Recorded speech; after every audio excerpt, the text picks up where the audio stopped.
And a good Monday afternoon to you. This is Lunch with Claibs and Joe here on claibsonline.com. I'm Joe Roderick. He is Mike Claiborne down in Jupiter, Florida. Claibs, a lot to get to here today, but I am going to start by just saying that 1 week from now, Claibs, 1 week from now, you and I and some other people are going to be changing the landscape of sports media in St. Louis, and I'm just going to leave it at that. It's interesting. That's the best way we could say it right now. That's the that's the best we could say. True. It's the best way we can say it. Yeah, and we'll let it go. That's what we're going to say. But and we are going to let it go with that to keep you locked in for the next week. I will say this: for those who knew me in 1991. This is what we're about to be part of is something that I'm excited about for a lot of different reasons. And I think once you tell everybody else what's going on, they'll be on board.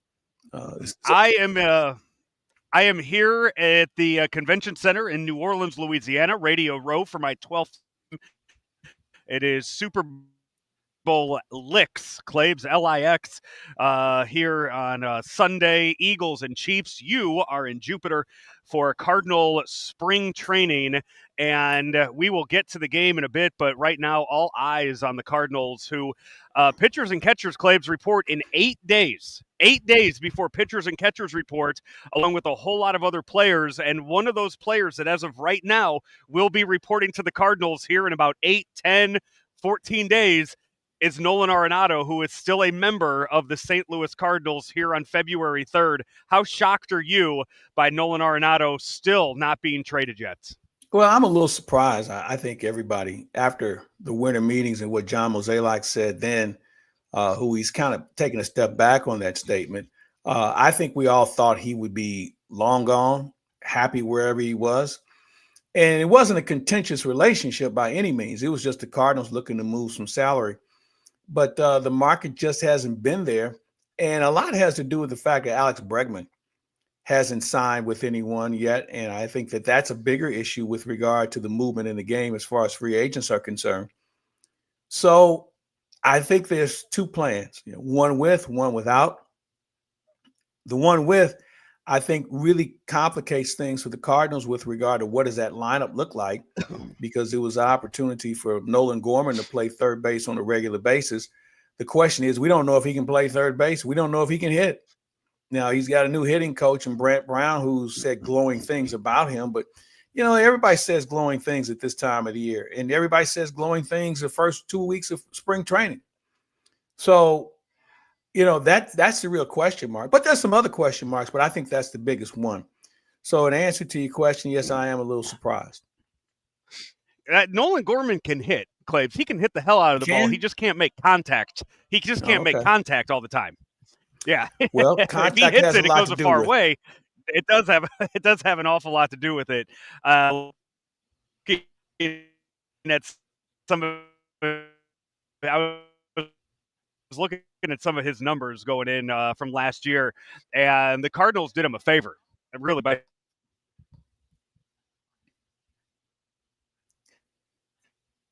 last season when they did, because it kind of saved him a lot of embarrassment, because Claibs, they would have kept. I can hear about a quarter of what you're saying. I wish Roger Goodell would have had a better internet set up for you guys down there. I believe I can switch over to a better hotspot, and we can switch to that. So I will switch my internet connection. Switch over while I just kind of keep people warmed up, because there are a lot of things to talk about. Obviously, what the Cardinals and what's going on there. I was over the camp today, the training facility, and there's already been some minor improvements. The streets paved around the ballpark, but they moved the bullpens from where they were in the outfield down the right field and left field lines. They are now behind the left center field wall at Roger Dean Stadium. The construction crews are gradually moving in and addressing some issues that will take place after the Cardinals leave. And it's my understanding when the Cardinals leave on that Saturday or Sunday, they go right in and go to work. And hopefully they'll have most of this facility ready to go for next year. So there's going to be some moving and shaking going on around here in Jupiter, Florida, Roger Dean Stadium. And of course, we will be down there. Claibs, you're already down there. You'll be down there. I mean, you'll be popping in, I'm sure, this week and all next Yeah. week as things happen. But you and I will both be down there with others starting on February 17th when the official start of spring training takes place. So a week before games, and we will have all kinds of coverage to get to that we can't wait to talk to some of them. I saw pictures of Miles Michaelis the other day. Best shape of his life, Claibs? Yeah, he looks good. But Miles is always in great shape. He just looks I ripped. think, He looks ripped yeah. now. Well, and that could be to a plus for him. I think Miles Michaelis really has the conviction of reminding everybody he can still pitch. He'll admit last year was a disappointment, but not that we needed him to tell us. But I think guys recommit themselves, especially at this stage of his career, and wanting to basically say, I want to earn this contract. Cardinals paid him a lot of money, and they've had one good year out of him since then.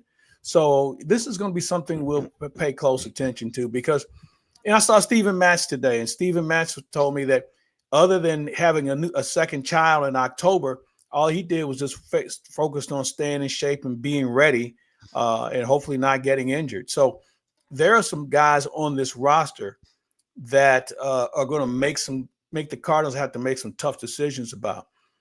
As I'm always of the belief, we can start spring training with more pitchers than you can swing a dead cat at.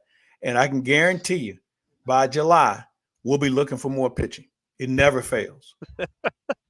I think I remember last year we kind of went through it, and I mean, this was a few years back. I think we had like 11 starting pitchers. Last year it might have been about 9, but guys that you look at and you're like, all right, this is gonna be a rotation. It's 9 guys, and yet sure enough, you're you mentioned you get into July and August, and you're going, God, okay, we got to do a bullpen start here today because we don't have starting pitchers, and it's like, what about all those guys that we looked at last year?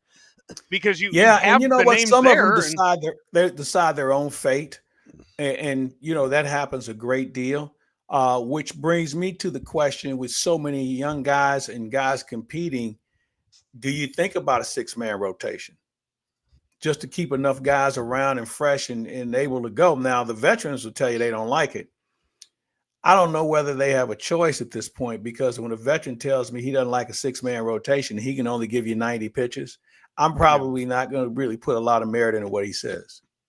No, there's these guys have to go deep into games. You're building them up to get to that point, and the one name that I am looking forward to seeing in spring training, and I would imagine has a very good shot at making the opening day roster, is Michael McGreevy, who we saw towards the end of last year, and on daily cards with Rammer, I had kind of advocated at the end of the year, I kind of want to see this guy as the number 2. I go into the season next year as the number 2 behind Sonny Gray.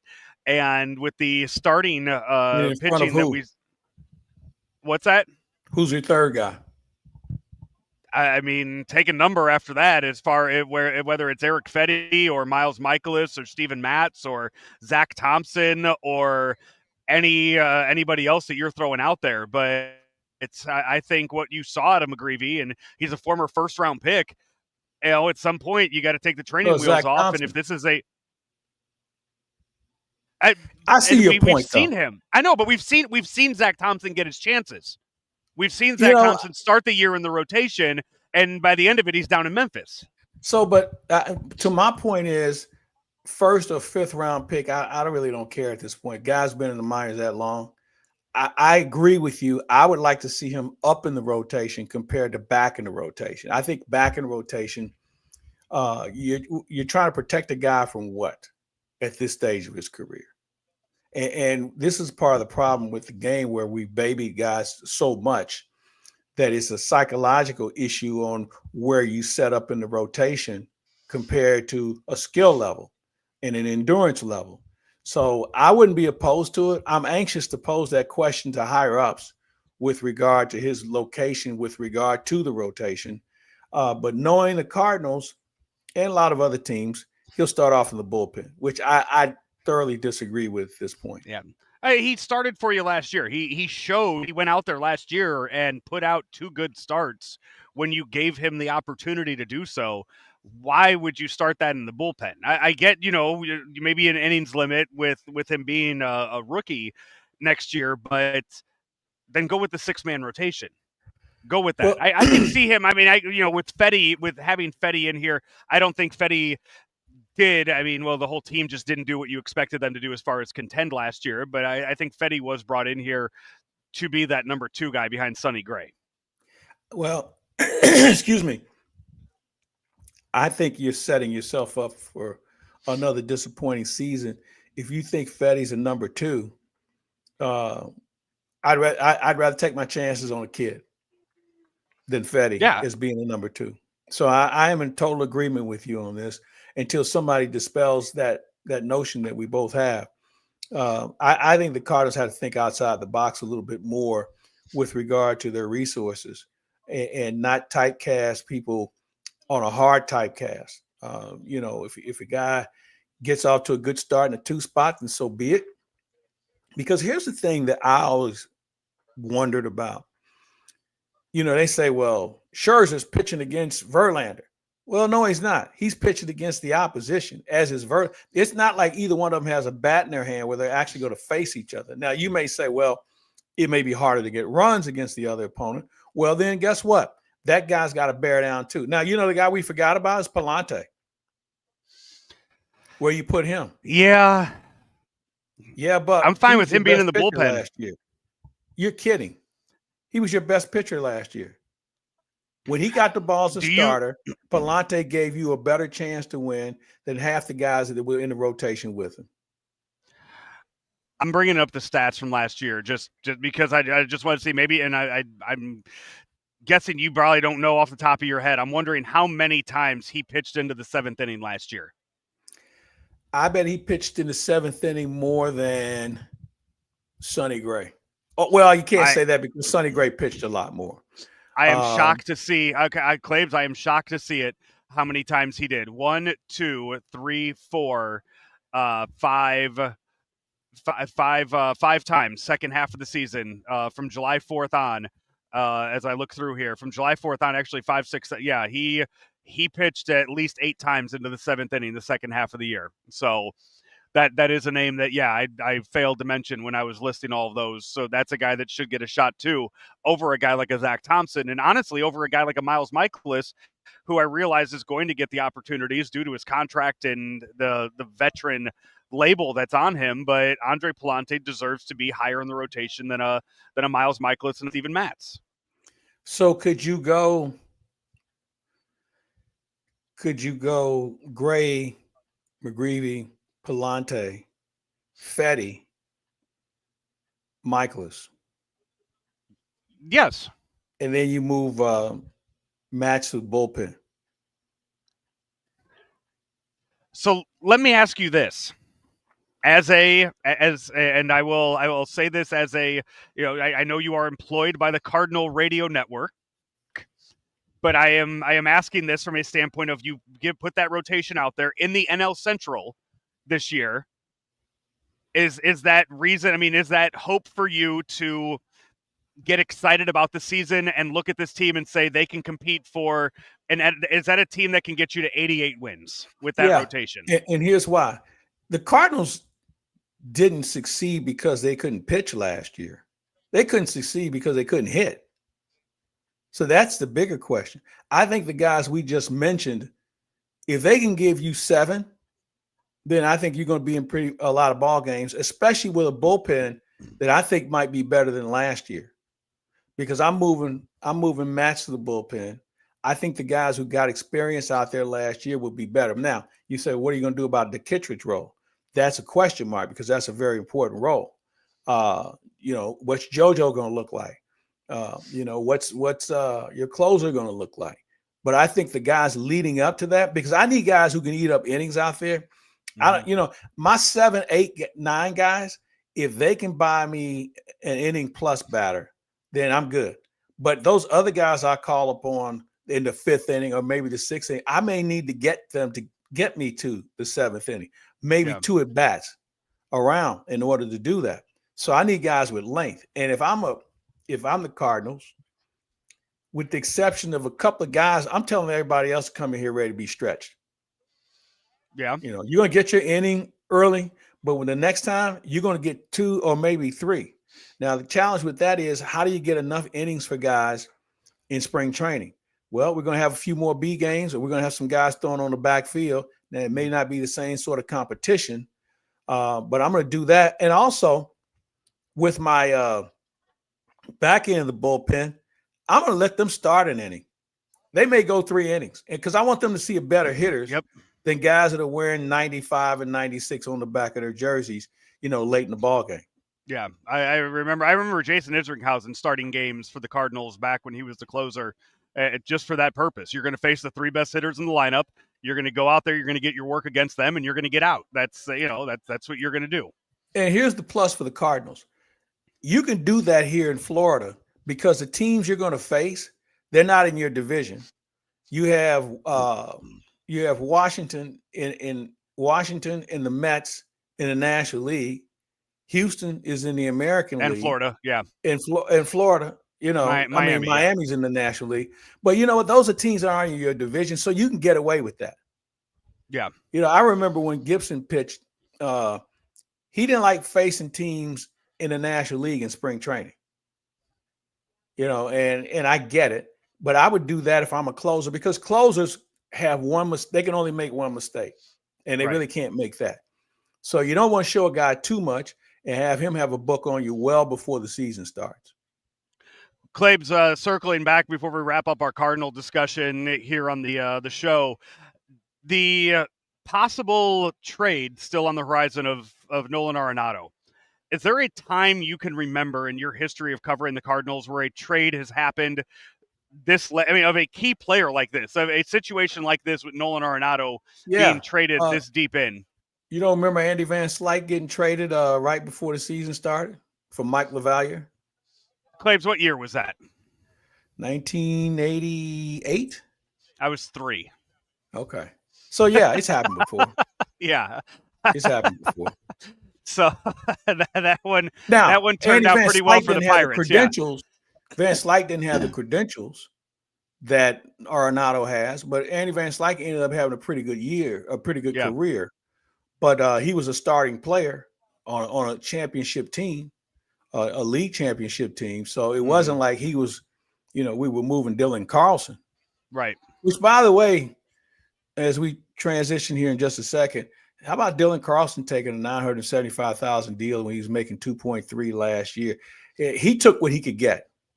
There's no guarantee he's going to play. There's no guarantee he's going to play a lot in Baltimore. That's a case. I mean, he's, I think he has to hit the reset button, kind of reprove himself. He didn't do, I think, put up the numbers he wanted to in Tampa last year, but they gave him the opportunity. And just doing a quick 1-year deal, just find something somewhere in the years to come. Yeah, and you know what, though? Here's the unfortunate thing about that deal. It's now an official wash. The Cardinals traded for a pitcher they ended up releasing before the season ended. And the Tampa Bay Rays elected not to bring Carlson back. So neither team got anything out of that deal. No. That's a problem where you have to get something out of that deal. Same thing with the Flaherty deal with Baltimore. They didn't get anything out of it. We ended up with Drew Rahm, who didn't pitch at all last year. You just can't have those sort of deals on your resume and expect to compete. You got to be able to get better assets. I've been scanning the waiver, the wires here. I haven't seen Kenyon Middleton get picked up by anybody yet, Claibs. I didn't know if you were I haven't. You know what? Ground on that either. I'm not surprised, only because of the fact because he's coming off injury and he may not be fully healed. Because remember, he got hurt in spring training. Yeah, and we never saw anything after the second week of spring training. We kept thinking it was this and it was that, and then when they finally disclosed that he had to have surgery. I don't know if you go back and kick the tires and get a fair deal. And I say fair deal is less than what he was making last year. I'd like to have some experience in the bullpen. I mean, I don't think you can just throw a bunch of kids out there, but it's happened before. April 1st, 1987, Claibs, Andy Van Slyke, Mike Dunn, and Mike Lavalliere traded to the Pirates for Tony Pena. So they took that all the way into April of before they pulled the trigger on that deal. That's I remember when they thought it was an April Fool's joke. Yeah, that can't happen. We will talk later in the show about another trade that was made in the world of professional sports that I think many people woke up to thinking it was an April Fool's joke. We will get to that here at the end of the show, but when we come back, it'll be football talk as I am here at Super Bowl. Well, hold on. That's the biggest story. That was the biggest story this year. It was. You want to talk about that? Yeah, we'll let's talk about that next. I mean, we'll talk about that next. Right here on Lunch with Claibs and Joe. Let me get this straight. Graybar is a distributor? Yep. For more than 150 years, we supported electrical and datacom projects all over the country. So you can get me products wherever and whenever I need them? Yep. Thanks to our expansive national logistics network. For any industry? Yep. From construction sites and industrial plants to schools, hospitals, and just about everything in between. So you could say Graybar is much more than a distributor? Yep, you could say that. They really do it all. Yep. When you need a hand powering, connecting, or maintaining your operations, join the thousands of professionals who rely on Graybar to help keep them up and running. Yep, Graybar does that. Back here, Joe Roderick, Mike Claiborne with you on this Monday afternoon. Claibs, I am just a few tables away from a station based out of Dallas, and I would imagine here on a Monday morning into afternoon, they're not talking about anything going on here in New Orleans. They are fully talking about the trade that we saw happen late Saturday night. I woke up to a bunch of texts Sunday morning that said about Luka being traded for Anthony Davis. Luka Doncic, one of the best players in the NBA, didn't ask for it, didn't request it. Mavericks are a good team. They just traded their best player to the Lakers to play with LeBron. One of the most shocking trades in all of sports history. I would say that the irony of this is I know people in both camps, and I reached out to one of them about something else, and just their tone was like, uh-oh, something's going on, because they hadn't, the conversation kind of shifted. But I didn't think it was this deal. I really didn't. But, you know, when I look back at it, and I know why the Dallas fans are upset, they're getting an all-star return. And the thing is, when you look at both Davis and Luka, they both stay hurt a lot. So let's mark that down first. Now, is Davis a better defender than Luka? Who is it? Because that's one of the issues that I think the Mavericks, the organization, had worn tired of. A, he won't guard anybody. B, he doesn't stay in shape. And C, he's not effective if he doesn't have the ball in his hands. Now, on the other side of that coin, Anthony Davis was grousing about the fact that they needed another big man so he could go to the 4 spot. And I think they kind of worn tired of him. And then he comes up hurt with an abdominal strain. And, you know, abdominal strains can last anywhere from a week to who knows. And I think they found an opportunity to move some guys, and their salaries reasonably matched up. But I don't know who got the better of the deal, because we don't know who's going to be hurt. And Charles Barkley made a great point. LeBron has to have the ball in his hands. Luka has to have the ball in his hands. There's only one ball. And oh, by the way, there's no real legitimate point guard with the Lakers either. And I think that's a concern. They're a lot smaller now up front. The guys that they put in the middle, I don't think have any way they can contend with the Joker, Wemby, Sabonis. There's some pretty good big guys in the Western Conference. I'll even throw Zubac in that from the Clippers. Some legitimate big man, and Lakers don't have one. Yeah. Now they might try and outquick you, but I don't see how they do, considering that LeBron walks the ball up the court. So I'm not sure how good of a deal this is for the Lakers. And as far as Dallas is concerned, the injury issue comes into play. Who is you have Kyrie and you have AD. Does that mean more opportunities for Klay Thompson?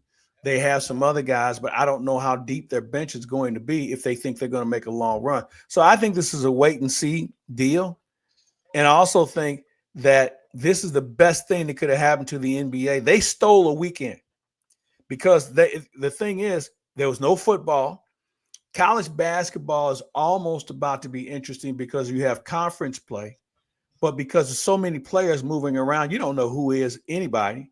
Women's basketball college basketball is not as serious with regard to movement, but they're starting to garner more headlines.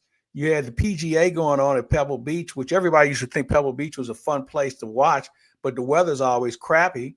And Rory had a great comeback considering what he was looking at like on Friday. So you had that, but the NBA stole the weekend because I haven't heard anybody talk about the Super Bowl other than the fact that they arrived in New Orleans yesterday. Now it's obviously going to die down. And then last night you have the other deal, dealing with De'Aaron Fox, a guy who got Mike Brown fired out in Sacramento. And he already let him know, I'm not coming back. So that's a huge deal for San Antonio because San Antonio is a couple of players away, maybe not even two, to actually have a legitimate seat at the table in the Western Conference. Yeah, and my Bulls looks like they are in full rebuild mode, and they are going to tank for Cooper Flagg. Well, they're going to need with more that than number Cooper one Flagg, pick coming up in the they're going next to year's need draft. more than Cooper Flagg. They're going to need more than him. But you know, let's face it, their situation is a troubling one because, you know, they have the burden of trying to overdo what 6 championships did 30 years ago. And that's a challenge for them right now. And I don't know how they fix it. There's not one player that can save them. They're going to have to draft smartly. They're going to have to draft over a couple of years. And, you know, I look at Oklahoma City as a classic example. Oklahoma City has lost some great players. But Sam Lepresti, their general manager, has been so smart to stockpile draft choices where they get check homerooms and they find other good players that can really fill the void of losing other players to free agency. So they're going to have to find a way to be attractive to free agents again. And how they do that, well, you better go out and get somebody who's got a little bit of a marquee to him, and maybe it's Cooper Flagg. Where do you see Jimmy Butler getting sent? Home. I wouldn't take Jimmy Butler for if they gave him to me. He is a cancer. It does not end well for him in any of the cities he's been in, whether it's Philadelphia or Chicago or Minnesota and Miami. Look how it always ended. And now he had the nerve to tell Golden State he wouldn't be interested in re-signing with them. I sent him home. You know what? If I'm Pat Riley, I said, look, man, you just stay home. We'd rather lose without you than win with you. I've never seen a guy destroy his career like he's doing because his history now is too seismic with regard to the history of being the same way it ends in every organization. And as Charles Barkley said, God, he made $50 million, okay? I don't know anybody in this league that's going to pay him more after his antics. And oh, by the way, his skill set has declined somewhat also. Right. We are coming to you from New Orleans and also Jupiter, Florida. This is Lunch with Claibs and Joe. And when we come back, Claibs, we will wrap up the show today. We'll talk about the game that's coming up on Sunday and look at who we think will take home Super Bowl 59, Super Bowl LIX. Yes. One other thing on the subject of basketball, switch gears for a minute. I don't know what the feeling is like in St. Louis about what the University of Missouri is doing basketball-wise. But when you think about where they were at this time last year, and there was one person in town who counted the days that they had not won a game in the conference. I hope that same energy is being shown now toward Missouri and what they've been able to do. How many games have they've won 2 ranked games on the road. They beat the number 1 team already. And they've gone into some tough places to win. And what they did to Mississippi State on Saturday was like unheard of. So I hope people look at them and realize that this is certainly a tournament team, that it continues to come together as a team. And I'm hopeful that people will take that in regard. wins in January over at number 5 Florida, and then beating Mississippi also in January at home, but then blowing out Mississippi State on the road, another ranked team too. So yeah, all very impressive wins when you include that Kansas win back in December. Their next test, Claibs, comes this Wednesday. They will be on the road again at Tennessee, currently ranked number 8 in the country. There you go. That's going to be a scuffle. Yeah, Tennessee on Saturday, and then they're home against Texas A&M on Saturday. Texas A&M ranked number 13 in the nation. It's amazing how good the SEC has become at everything. You remember that used to be just a football conference. You look at them now and you say, well, they're not only a football conference, they're a basketball conference. Well, wait a minute, they're a pretty good baseball conference. I mean, they figured it out, and no wonder they have the success that they do. Take a break. Back with more here from Lunch with Claibs and Joe. Are you ready for a challenging and rewarding career? There are quality jobs in the construction industry. I got out of college and my career choices were very limited, and this provided me with a plan for the present and the future at the same time. I actually have a bachelor's degree in psychology, and I was making less than I make as a first-year apprentice painter. I didn't go to college. I have no college debt. I make more money than the majority of people I know that went to college. Take your first step towards a rewarding career. Visit stlouispdf.org. Back here, Lunch with Claibs and Joe. I am down at the Convention Center in New Orleans, Louisiana, Radio Row for Super Bowl 59. Mike Claiborne in Jupiter, Florida, getting ready for Cardinals spring training. How many players would you say are there at Roger Dean, kind of working out right now, Claibs? Man, I'd say somewhere between 8 and 15. Okay. I mean, guys just in and out. All pitchers, any position players? Oh, you got position players here too. You know, Wynn is here, Walker's here. I think I saw JC the other day. So there's a healthy group of guys that are here. And you know, Michaelis lives here in Jupiter, so it's easy for him. Mason Wynn bought a home here, as did Jordan Walker. So you'll always see them. I'm looking forward to seeing. I think Contreras is here as well. I think I saw his stuff laid out. So nice. That's a good sign because Wilson Contreras is going to play a new position, and it's hard not to change positions at any level. But I think change positions at a big league level is going to be something that I'll keep an eye on, and it's not because of catching balls in the dirt. It's all the other things that come with it, holding a runner on, hugging the line, turning that double play, charging a bunt. There's a lot of things that come into that he's going to have to learn on the fly. And, man, this is a tough league to learn it in, but we'll see what he can do. Absolutely. Claibs, Super Bowl 59 coming up on Sunday. Eagles and Chiefs, a rematch from a couple years ago. You mentioned it earlier. It had me thinking of this when you mentioned earlier the whole Justin Verlander versus Max Scherzer. We're going to hear a lot of times this week that it's Jalen Hurts against Patrick Mahomes, but no, it is Jalen Hurts quarterbacking against the Kansas City defense run by Steve Spagnuolo, and Patrick Mahomes going up against that Eagles defense. Early thoughts on this game coming up on Sunday? Well, this is a different Eagles team that the Chiefs saw the last time. I don't know if they can block Jalen Carter. And he has been a thorn in everyone's side. You can double him, but they've got some other guys that have started to really come on, especially some linebackers who are able to shoot that gap. So I think that's going to be the key. And I wasn't overly impressed with Kansas City's line, especially when they had to move Thuney out to left tackle. He started as a center, and now you got him playing left tackle.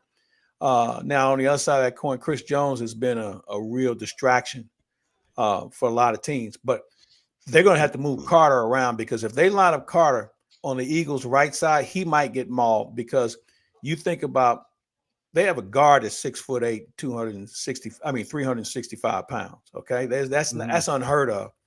And the right tackle was a Pro Bowler.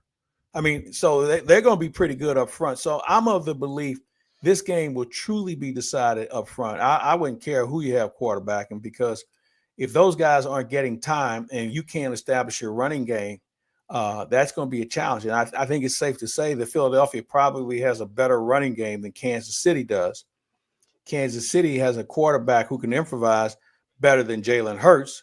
So and special teams are both solid. I mean, this is going to be a really good game. I'm going to go with Kansas City by a little bit, only because they've been there, done that. And I kind of want to see a three-peat, because that's one thing we don't see in sports anymore, or three-peats. You know, you look back in sports and you look at the Lakers and their runs, and you look at Chicago and their runs, and you look at the Edmonton Oilers or the New York Islanders or the Montreal Canadiens. All those three teams won 4 in a row. You just don't see it in the other sports, and certainly we don't see it in baseball. We haven't had a back-to-back in the National League since Cincinnati in the mid-'70s. So it just tells you how hard it is. So I tip my cap to anyone in any sport that can do it 3 times. I think it's safe to say it's amazing, Joe, that how much people all of a sudden don't like Kansas City. Remember, they were the darlings of the game when they first won their Super Bowl. And everybody kind of liked them a little bit more. And then when, you had the Taylor Swift situation going on with the tight end, you say, okay, well, that's cute. But this year, man, they've been just bombarded. And yet they found a way to win games when most people thought they shouldn't have won.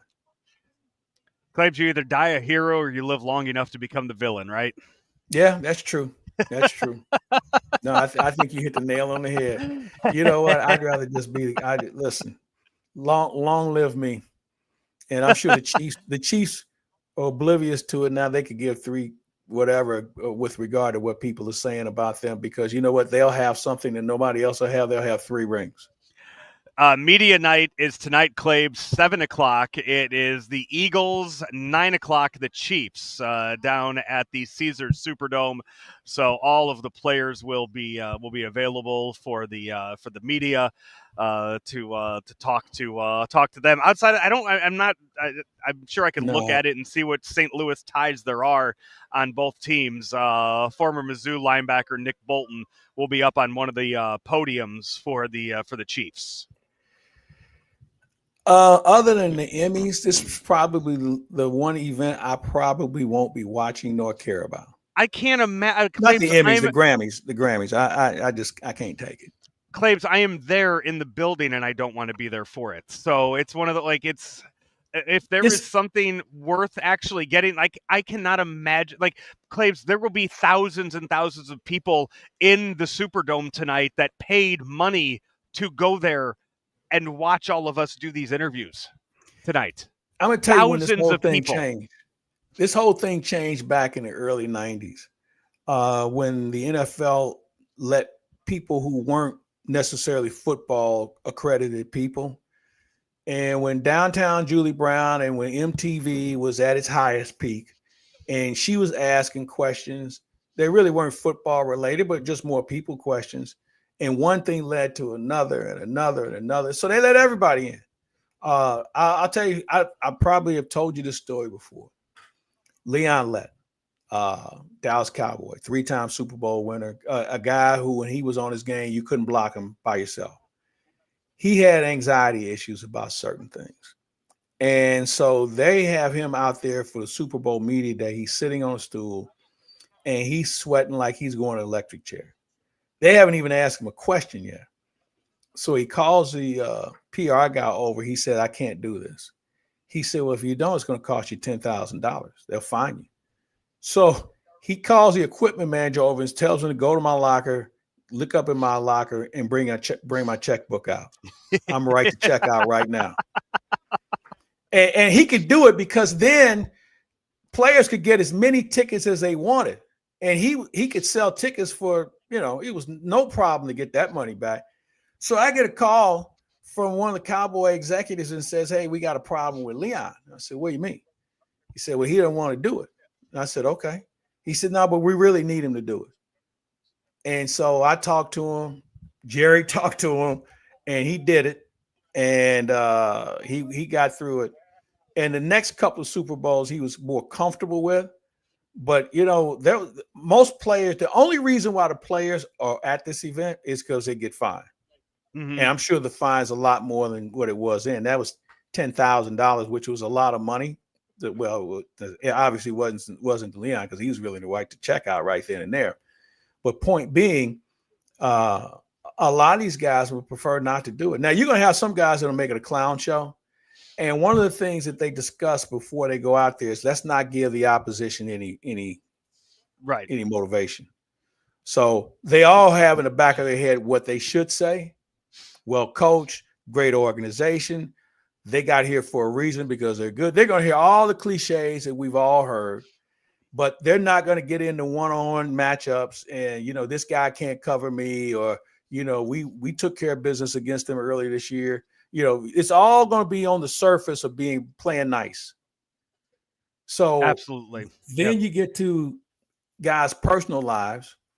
They'll talk about Taylor Swift. They'll talk about Mahomes having another kid. They'll talk about Jalen Hurts having all females represent him. But, we'll get through all of that.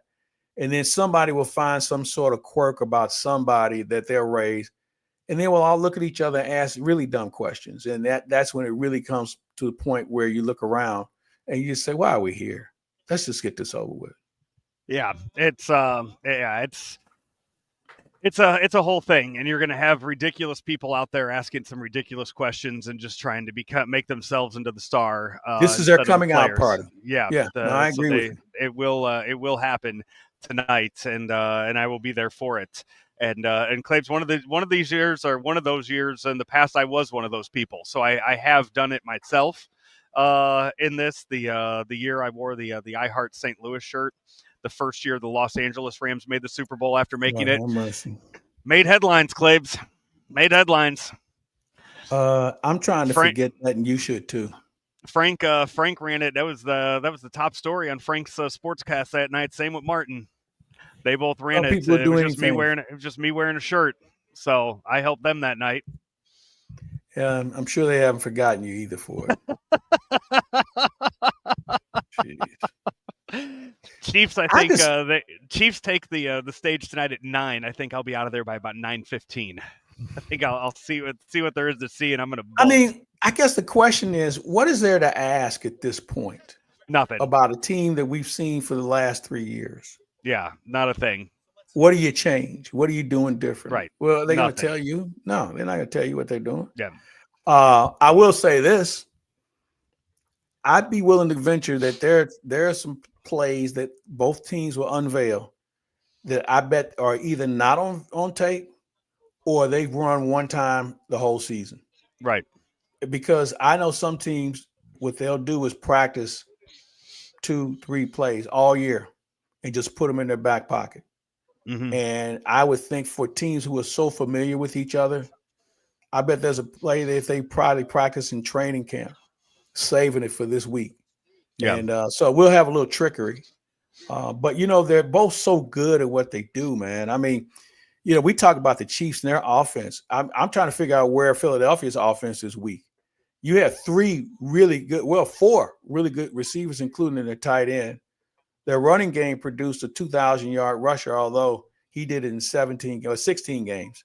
I don't see where they have a real hole at, especially with a quarterback who's able to run. If Jalen Hurts has one, I won't even call it a flaw, one thing that maybe you can expose him on, he might hold on to it just a hair too long. But he's one of the best runners on the team. Yeah. And you have to guard against him.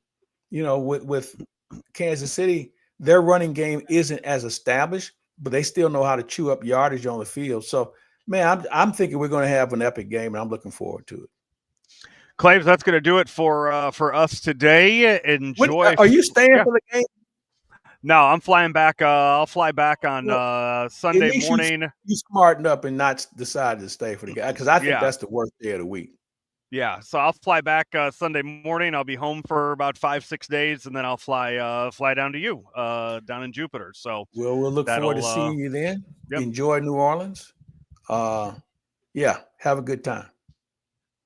Thank you very much. He is Mike Claiborne. I am Joe Roderick. This has been Lunch with Claibs. Make sure you tune in next week.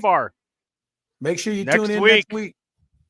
We will talk to you soon right here on Claibs Online. Nobody wants a surprise in their jelly donut. That's because the middle is the most important part. At Graybar, we're at the middle of electrical and datacom jobs across the country. connecting installers, facility managers, and business owners with smart solutions for their most challenging projects, which means stocking and delivering crucial products on time and on budget, with no surprises, thanks to our nationwide logistics network. Yep, Graybar does that.